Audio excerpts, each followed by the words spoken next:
Hello बच्चों, good morning. This is Ranjit Kumar. मैं आप सभी बच्चों का आर्या एकेडमी में वेलकम करता हूं। बच्चों, स्टार्ट करते हैं आज का हमारा लेक्चर नंबर 12। और इस लेक्चर में हम लोग सीखने वाले हैं esterification reaction, one of the most important reaction in your competitive exam. तो आइए स्टार्ट करते हैं। तो एस्टरिफिकेशन में जो सबसे बेसिक जो रिएक्शन हमारा होता है जिससे हम ईस्टर का फॉर्मेशन करते हैं, that is from carboxylic acid and alcohol. तो देखिए, कार्बोक्सिलिक एसिड और अल्कोहल का रिएक्शन हम कराते हैं in presence of acid medium. ये हमारा क्या है? एसिड मीडियम है, सही है। ये हमारा एसिड मीडियम है। तो जब हम एसिड मीडियम में हम इन दोनों का रिएक्शन कराएंगे तो होता क्या है कि यहाँ पे RCOOH का जो बॉन्ड है, ये दिस बॉन्ड, ये हमारा यहाँ से क्लीव होगा और यहाँ से OH बॉन्ड क्लीव होता है, सही है। तो हमने आपको बताया भी था कि अल्कोहल में, देखिए अल्कोहल में जो आपका RO बॉन्ड है वो H से अलग हो जाएगा और ये आपका जो यहाँ पे RO है ये यहाँ पे इस कार्बन के साथ आकर जुड़ जाएगा, यानी कि हमारा जो कंपाउंड बनेगा वो कुछ ऐसा बनेगा, O और R डैश, सही है। यानी हमारा बन गया क्या? Easter. This is your Easter. तो आप यहाँ पे क्या देख रहे हैं कि ईस्टर में दो पार्ट है आपका। Ester has two part. One is RCOO part which is carbonyl part, जो हमारा यहाँ पे क्या है? कार्बोनिल पार्ट है, ठीक है। और यहाँ पे क्या है? ये जो OR डैश हमारा है वो कहाँ से आया है? This is from alcohol. ये हमारा आया है अल्कोहल से। तो ये हमारा सबसे बेसिक रिएक्शन है, आप इसको याद रखिएगा, बहुत इंपॉर्टेंट है। मीडियम हमें क्या लेना है? एसिड मीडियम लेना है। चाहे आप H2SO4 ले लीजिए एक्वस मीडियम में, चाहे आप यहाँ पे HCl ले लो। तो उन दोनों के प्रेजेंस में आप इन दोनों का रिएक्शन कराइएगा। कार्बोक्सिलिक एसिड का और अल्कोहल का रिएक्शन जब आप कराएंगे तो आपको ईस्टर का फॉर्मेशन हो जाएगा, ठीक है। अब देखिए कुछ और रिएक्शंस अगर हम देखें, बात करें तो जैसे एग्जांपल के तौर पे मान लो हमारे पास CH3 C double bond O और OH है, सही है। और हमने यहाँ पे ले लिया C2H5 O और H, सही है, in presence of acid medium, ठीक है, in presence of acid medium. मैंने यहाँ पे इक्विलिब्रियम का साइन लगाया है। इसका मतलब भी मैं आपको बता रहा हूँ कि ये जो आपका रिएक्शन होता है that is in equilibrium state, मतलब आपका जो रिएक्शन होता है वो दोनों साइड चलता है, यानी कि फॉरवर्ड भी चलता है और बैकवर्ड भी चलता है, दोनों तरफ रिएक्शन आपका होता है, दोनों प्रोडक्ट आपका इक्विलिब्रियम स्टेज में होते हैं। तो देखिए यहाँ पे कार्बोक्सिलिक एसिड, तो मैंने क्या बोला? कार्बोक्सिलिक एसिड का OH यहाँ पे अलग कर दो और अल्कोहल का यहाँ पे OH अलग कर दो और प्रोडक्ट आपका बनेगा CH3 C double bond O और O C2H5। ये हमारा ईस्टर तैयार हो गया। This is your Easter, very very important, ठीक है। तो अल्कोहल से हमें क्या मिल रहा है? अल्कोहल से हमें यहाँ पे O C2H5 मिल रहा है जो कि ईस्टर वाला पार्ट है, और कार्बोक्सिलिक एसिड से हमें कार्बोनिल वाला पार्ट मिल रहा है, सही है। तो ये चीज़ आपको यहाँ पे बहुत अच्छे से ध्यान में रखना है। तो आइए हम लोग कुछ और भी रिएक्शंस देखते हैं और सीखते हैं कि कोई और मेथड है जिससे हम ईस्टर बना सकते हैं। तो बिल्कुल यहाँ पे देखिए, फॉर्मेशन ऑफ ईस्टर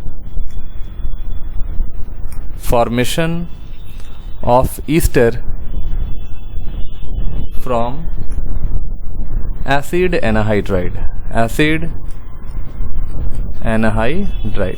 ठीक है। तो देखिए हमारे पास क्या है कि जैसे मान लो हमारे पास एसिड एनाहाइड्राइड है, RCOO O C double bond O और यहाँ पे हो गया हमारा CH3, ठीक है। This is your acetic anhydride,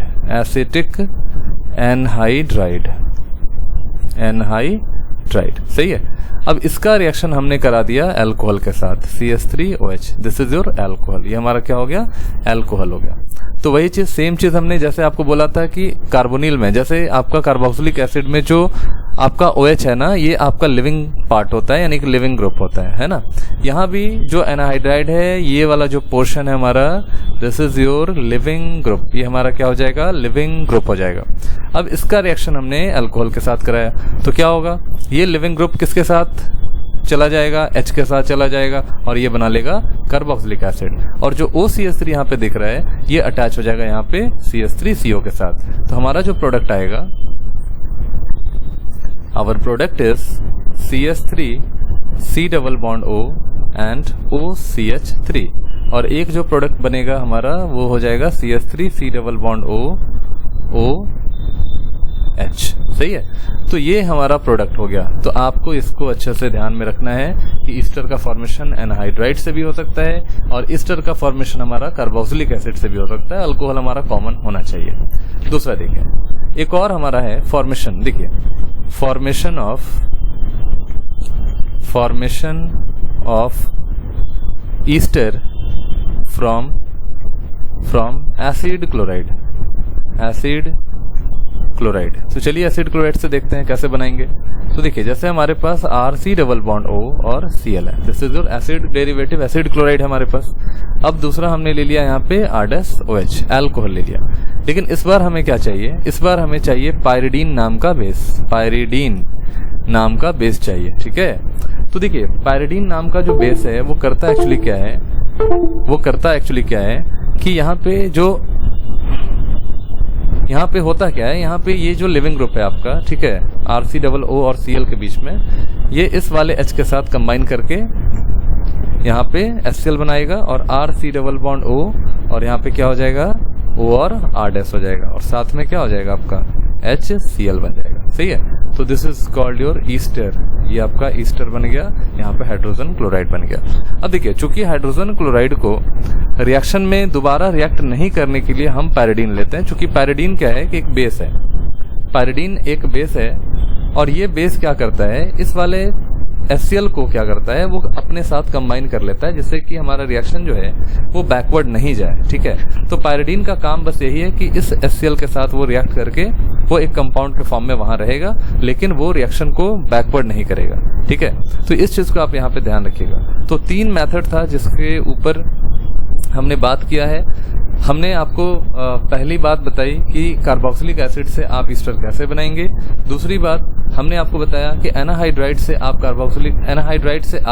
Easter को कैसे बनाएंगे। और तीसरी बात हमने आपको बताया कि एसिड क्लोराइड से आप ईस्टर का फॉर्मेशन कैसे करें। तो एसिड क्लोराइड के लिए हमें पायरिडीन नाम का एक बेस चाहिए जो कि HCl के साथ रिएक्शन करेगा और ये बैकवर्ड रिएक्शन को शिफ्ट नहीं करेगा। ठीक है, तो चलिए हम लोग सबसे पहले स्टार्ट करते हैं मैकेनिज्म ऑफ द एस्टरिफिकेशन। चलिए मैकेनिज्म देखते हैं।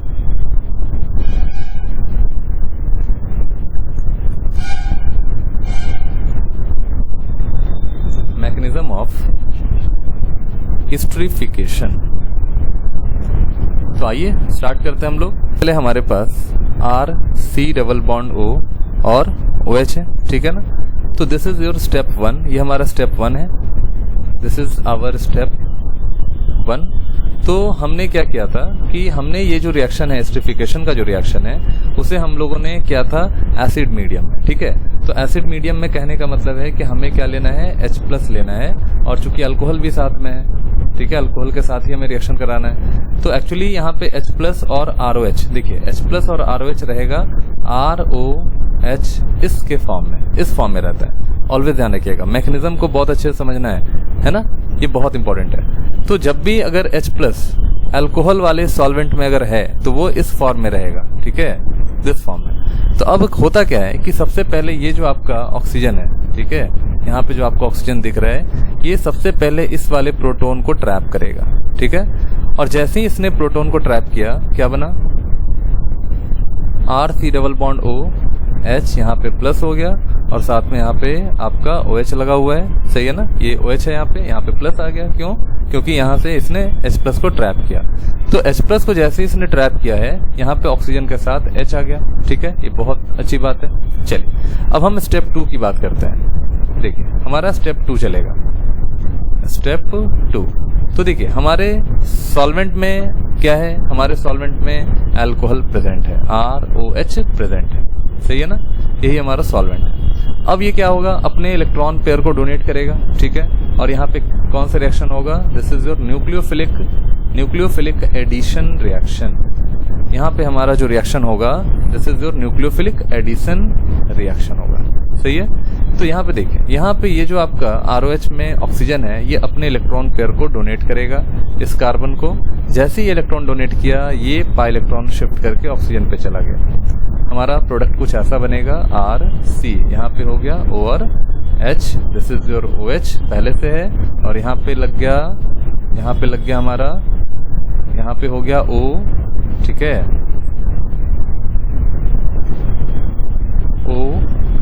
R और यहाँ पे H, और इस ऑक्सीजन पे क्या हो जाएगा, प्लस हो जाएगा। इज इट क्लियर, समझ में आ रहा है? चलिए नेक्स्ट हम बात करते हैं। तो नेक्स्ट हमारा है स्टेप नंबर 3। देखिए अब स्टेप नंबर 3 में क्या होगा कि जैसे इस ऑक्सीजन के ऊपर प्लस चार्ज आपका आ चुका है, अब होगा क्या कि हमारे सॉल्यूशन में या सॉल्वेंट में अभी भी अल्कोहल है, प्रेजेंट है। तो यहाँ पे क्या करेगा, ये जो प्रोटोन है, इस प्रोटोन को ये ऑक्सीजन अपना इलेक्ट्रॉन पे डोनेट करके इसको हटा लेगा, और यहाँ पे सिग्मा बॉन्डेड इलेक्ट्रॉन अगेन ये ब्रेक करके ऑक्सीजन पे इलेक्ट्रॉन सप्लाई कर देगा। क्या हो जाएगा, Rc, ऊपर में O और H हो गया, यहाँ पे OH हो गया, और नीचे में क्या हो जाएगा बोलो, नीचे में हो जाएगा आपका O और R। अब यहाँ पे देखो, जैसे ही इसने H+ को लिया, इस अल्कोहल ने जैसे ही H+ को ट्रैप किया, ये सिग्मा बॉन्डेड इलेक्ट्रॉन टूटकर ऑक्सीजन पे चला गया, और जैसे ही ऑक्सीजन पे गया, पहले से इसके पास प्लस था, ऑक्सीजन के ऊपर नेगेटिव चार्ज आएगा, दोनों मिलकर न्यूट्रल हो जाएगा, और अगेन इस ऑक्सीजन पे हमारे पास 4 इलेक्ट्रॉन वापस आ जाएगा। ठीक है, तो यहाँ पे एक्चुअली हुआ क्या, यहाँ पे एक्चुअली हुआ क्या कि प्रोटोन का ट्रांसफर इसने किया, इस वाले इंटरमीडिएट ने यहाँ पे प्रोटोन का ट्रांसफर किया। तो यहाँ लिखेंगे प्रोटोन ट्रांसफर, प्रोटोन ट्रांसफर। ठीक है, ये बहुत इंपॉर्टेंट रिएक्शन है। ठीक है, चलिए नेक्स्ट बढ़ते हैं आगे। नेक्स्ट स्टेप में देखिए अब क्या होगा, नेक्स्ट स्टेप में क्या होगा कि हमारे पास क्या है कि जैसे यहाँ पे देखो, यहाँ पे 2 OH ग्रुप आ चुका है ना, पहले से ध्यान से देखिएगा, 2 OH ग्रुप हमारा आ चुका है। अब ये 2 OH जो ग्रुप है उसमें हम एक OH को बाहर निकालेंगे बाय डोनेटिंग प्रोटोन। तो हमारे पास क्या है, हमारे पास सॉल्यूशन के अंदर ROH है, ठीक है, हमें सब पता है, ROH, यहाँ पे भी H, यहाँ पे प्लस चार्ज है, इसी फॉर्म में था ना, यहाँ पे देखो रेड वाला। अब ये क्या होगा, अब यहाँ से ये जो प्रोटोन है, ये प्रोटोन का ट्रांसफर हम करेंगे इस वाले ऑक्सीजन पे, सही है, इस वाले ऑक्सीजन पे हम प्रोटोन का ट्रांसफर करेंगे। तो क्या बन जाएगा, RCOH, यहाँ पे हो गया हमारा H। ठीक है, अब यहाँ पे देखिए, यहाँ पे हो गया OH और यहाँ पे हो गया हमारा OR। ठीक है ना, यहाँ पे OR हो गया और इस ऑक्सीजन पे क्या हो गया, प्लस हो गया। तो ये चीज ध्यान रखिएगा, बहुत इंपॉर्टेंट है। यहाँ पे मैं रेड से इसको बना दे रहा हूँ, ठीक है, यहाँ पे सब रेड से बना दे रहा हूँ जिससे कि आपको क्लियरली समझ में आ जाए। यहाँ पे भी आप रेड कर लीजिएगा, यहाँ पे भी आप रेड कर लेंगे, ये बहुत इंपॉर्टेंट है। जो भी रेड वाला है वो आपका OH हो। यहाँ पे देखो, अब यहाँ पे हमारा वाटर बन चुका है। ठीक है, अब ये वाटर मॉलिक्यूल यहाँ से बाहर निकलेगा। तो वाटर मॉलिक्यूल कैसे बाहर निकलेगा, तो ये वाला जो बॉन्ड है यहाँ से टूटकर ये ऑक्सीजन अपना इलेक्ट्रॉन लेके अलग हो जाएगा। जैसे ही ऑक्सीजन ने अपना इलेक्ट्रॉन लेके अलग हुआ, ऑक्सीजन जैसे ही इलेक्ट्रॉन लेके अलग होगा, ये अपना इलेक्ट्रॉन बैक सप्लाई दे देगा। क्या बनेगा, RC, यहाँ पे बताओ, RC double bond OH, oxygen पे यहाँ पे प्लस आएगा और यहाँ पे हो जाएगा OR। इसको फिर अगेन मैं रेड से दिखा रहा हूँ, O और R हो गया। ठीक है, तो अब ऑक्सीजन है यहाँ पे, देखो ऑक्सीजन पे प्लस हो गया। अब इस वाले प्लस को हटाने के लिए हमें क्या करना पड़ेगा, H को फायर करना पड़ेगा। तो H किसको मिल गया, ROH को H मिल गया। तो यहाँ पे हमारा जो प्रोडक्ट बनेगा RCOR, OR और यहाँ पे डबल बॉन्ड O। तो अगेन हम यहाँ पे OR को रेड से दिखाते हैं। तो ये रिएक्शन आपको याद रखना है, बहुत इंपॉर्टेंट रिएक्शन है। एस्टरिफिकेशन में सबसे पहला जो हमारा स्टेप था उसमें प्रोटोनेशन था, उसके बाद हमारा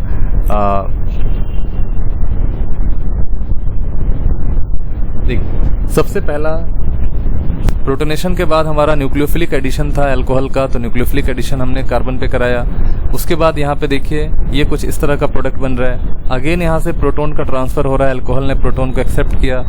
तो जब प्रोटोन को अल्कोहल ने एक्सेप्ट किया है, उसके बाद हमारा कुछ इस तरह का एक व्यू देखने के लिए मिलेगा। उसके बाद देखो, अब ये ऑक्सीजन अपना इलेक्ट्रॉन, जैसे 2 अल्कोहल है ना, डाइऑल है, तो डाइऑल तो बहुत ही लेस स्टेबल होता है। तो ये अपना इलेक्ट्रॉन इस वाले प्रोटोन को लेकर ट्रैप कर लेगा, ठीक है, अपने साथ प्रोटोन को ऐड कर लेगा। अगेन यहाँ पे देखो वाटर बन गया। अब यहाँ से वाटर बाहर निकल जाएगा। वाटर जब यहाँ से बाहर निकल जाएगा, तो क्या होगा, सोचो, यहाँ पे ये इस कार्बन का वैलेंसी फ्री हो जाएगा। तो जैसे इस कार्बन का वैलेंसी फ्री होगा, यहाँ से जो OH है वो अपना इलेक्ट्रॉन बैक डोनेशन करके इसको दे देगा ऑक्सीजन कार्बन को। और जैसे ही बैक डोनेशन किया, यहाँ पे डबल बॉन्ड बना, ऑक्सीजन पे चार्ज प्लस आ गया। अब ये प्लस चार्ज को यहाँ से हटाने के लिए इस H को फायर करेगा। अब H को कौन लेगा, तो H को यहाँ से ये अल्कोहल वाला ऑक्सीजन अपना इलेक्ट्रॉन देकर इसको अपने साथ लेके चला जाता है, ठीक है। और फाइनली यहाँ पे हमारा क्या बन जाता है, यहाँ पे ईस्टर का फॉर्मेशन हो जाता है। This is very very important reaction mechanism, आपको इसको याद रखना है, ठीक है। तो चलिए इस चीज को यहाँ पे ध्यान रखिएगा, बहुत इंपॉर्टेंट है। अब हम बात करते हैं रेट ऑफ एस्टरिफिकेशन की। रेट ऑफ एस्टरिफिकेशन की, तो देखिए एस्टरिफिकेशन में क्या होता है कि जैसे हमारे पास अल्कोहल का न्यूक्लियोफिलिक एडिशन हुआ था, सही है ना, R C⋯O और यहाँ पे था OH, यहाँ पे प्लस और यहाँ पे OH। इस तरह का कुछ सीन था देखने के लिए मिला था हम लोगों को, सही है। तो देखिए इसमें क्या था, हमने न्यूक्लियोफाइल यानी कि अल्कोहल का हमने एडिशन कराया था, सही है ना, न्यूक्लियोफिलिक एडिशन हुआ था यहाँ पे। तो देखिए न्यूक्लियोफिलिक एडिशन डिपेंड करता है दो चीजों पे, पहला स्टेरिक इफेक्ट पे और दूसरा इलेक्ट्रॉनिक इफेक्ट पे। तो अगर यहाँ पे इस वाले कार्बन पे, जैसे कार्बोक्सिलिक एसिड के ऊपर जो कार्बन है हमारा, उसके अंदर अगर क्राउडिंग ज्यादा होगा तो न्यूक्लियोफिलिक एडिशन का रेट कम हो जाएगा। यानी कि हम यहाँ कह सकते हैं कि रेट ऑफ न्यूक्लियोफिलिक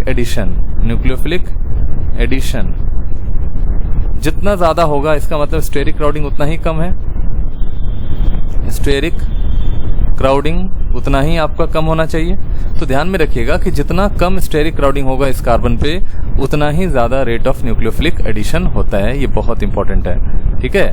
दूसरी चीज आप ध्यान रखिएगा कि rate of nucleophilic addition directly proportional to 1 steric crowding, या हम कह सकते हैं कि जितना ज्यादा इलेक्ट्रॉनिक इफेक्ट होगा, यानी इस कार्बन पे पॉजिटिव चार्ज, यानी कि डेंसिटी ऑफ चार्ज, यानी यहाँ पे लिख रहे हैं, यहाँ पे मैं लिख रहा हूं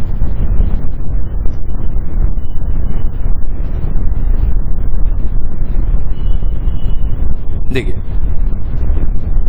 इलेक्ट्रोफिलिक नेचर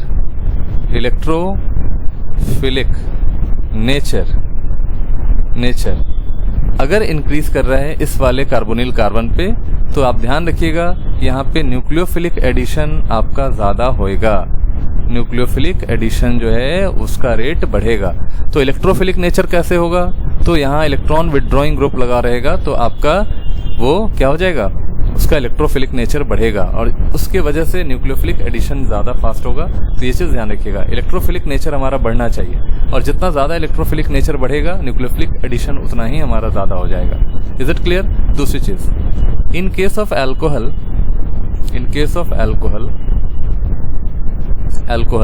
तो अल्कोहल वाले केस में क्या है कि मोर क्राउडेड, जितना भी देखिए यहाँ पे क्या करते हैं, अगर स्टेरिक हिंड्रेंस अल्कोहल पे भी, स्टेरिक हिंड्रेंस अगर ज्यादा होगा इन अल्कोहल, तो यहाँ पे रेट ऑफ रिएक्शन आपका कम हो जाएगा। तो अल्कोहल पे भी ध्यान रखिएगा कि 3 डिग्री अल्कोहल का रेट जो है वो एस्टरिफिकेशन में सबसे कम हो जाएगा as compare to 2 degree alcohol और as compare to 1 degree alcohol, ठीक है। तो सबसे ज्यादा रेट आपका 1 डिग्री अल्कोहल का होता है।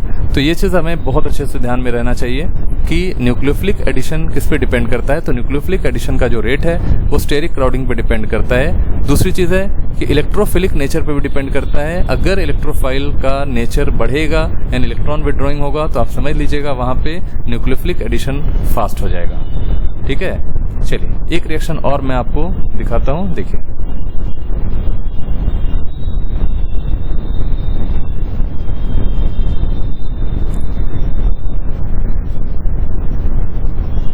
यहाँ पे हमारा COOH, यहाँ पे OH, सही है। अब इसका रिएक्शन हमने कराया एसिटिक एनाहाइड्राइड से, CH3CO का whole twice O। This is your acetic anhydride, ठीक है। तो चलिए इस वाले के साथ क्या रिएक्शन होगा और क्या प्रोडक्ट बनेगा, देखिए यहाँ पे अगेन, यहाँ पे हमारे पास अल्कोहल है, देखो ये हमारा अल्कोहल है और ये कार्बोक्सिलिक एसिड और ये एसिड का डेरिवेटिव है। तो हमें बेसिकली इस एसिटिक एनाहाइड्राइड के साथ हमें रिएक्शन कराना है। तो मैंने आपको बताया था OH का H पार्ट आप बाहर करो और CH3C⋯O और CH3 का ये पार्ट बाहर करो और यहाँ पे क्या हो जाएगा, CH3CO यहाँ पे ऑक्सीजन के साथ लग जाएगा, ज्वाइन कर जाएगा, ठीक है। तो ये हमारा प्रोडक्ट बन गया, दिस इज आवर प्रोडक्ट, सही है, क्लियर है। चलिए और हमारा यहाँ पे CH3C⋯O और यहाँ पे क्या हो गया, OH हो गया। तो ये चीज आप ध्यान रखिएगा, this is called your aspirin, ये हमारा एस्प्रिन है, ठीक है। तो एस्प्रिन नाम का प्रोडक्ट भी एस्टरिफिकेशन के तहत ही बनता है। एस्टरिफिकेशन हम कराएंगे, एस्प्रिन हमारा फॉर्म कर जाएगा बाय ट्रीटिंग कार्बोक्सिलिक एसिड और एसिड डेरिवेटिव, ठीक है, एसिड के किसी भी डेरिवेटिव के साथ जनरली हम एसिड क्लोराइड, ठीक है, एसिड एनहाइड्राइड या कार्बोक्सिलिक एसिड हम लेते हैं और वहाँ उसको अल्कोहल के साथ हम रिएक्शन कराते हैं, हमारा ईस्टर का फॉर्मेशन हो जाता है। Thank you, wish you all the best, जय हिंद।